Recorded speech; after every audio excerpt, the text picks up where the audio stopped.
1996 থেকে 2023 25 বছর কর্মরত ছিলেন সেনাবাহিনীর বেসামরিক কর্মচারী পদে। নিয়েছেন অবসরকালীন সুযোগ সুবিধাও।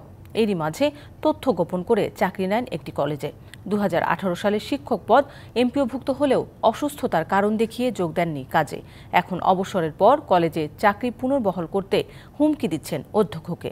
এমন ঘটনায় ব্যাহত হচ্ছে লালমনিরহাটের সাপটিবাড়ি ডিগ্রি কলেজের শিক্ষা কার্যক্রম।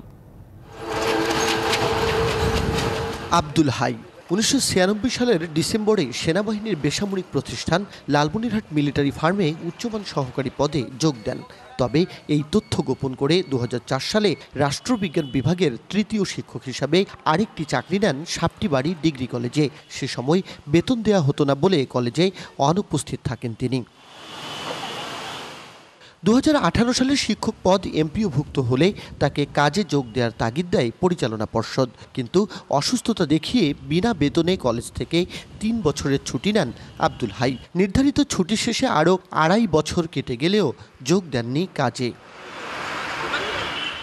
এদিকে 2023 সালের অক্টোবরে মিলিটারি ফার্ম থেকে স্বেচ্ছায় অবসর নিয়ে দাবি তোলেন কলেজের চাকরিতে পুনর্বহালের। আর এখন রাজনৈতিক পট পরিবর্তনের মধ্যে এ দাবি আরও জোরালো করেছেন তিনি।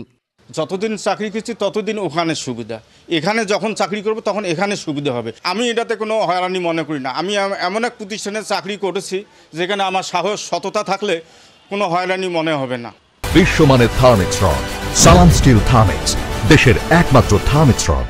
তবে এ দাবি মানতে কলেজ কর্তৃপক্ষ অপারগতা জানালে অধ্যক্ষকে হুমকি দেওয়ার অভিযোগ উঠেছে আব্দুল হাইয়ের বিরুদ্ধে।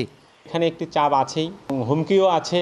আমি যদি তার বিল দেই, যারা দিতে চায় না তারা হয়তো আরও কোনো পদক্ষেপ নিতে পারে।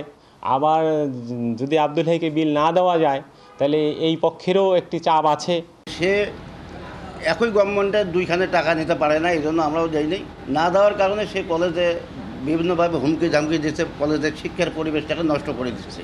রংপুর অঞ্চলের মাধ্যমিক ও উচ্চ শিক্ষা কার্যালয়ে লিখিত অভিযোগ দেওয়ার পর গঠন করা হয় অনুসন্ধান কমিটি।